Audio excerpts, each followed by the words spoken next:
In this video, we will show you how to reset the engine oil life monitor on this Jeep Grand Cherokee.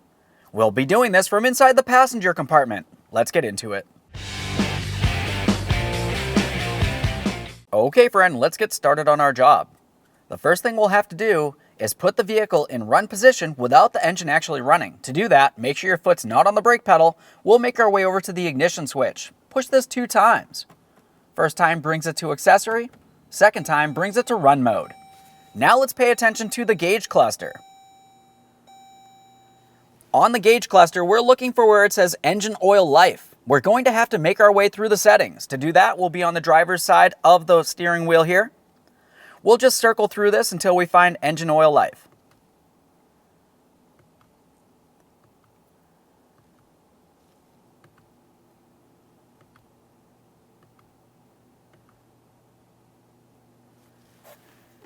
Now at this point, you can see that ours is already set to 100%, but if yours did not say 100%, what you need to do is carefully press down on the accelerator pedal 3 times down to the floor within 10 seconds.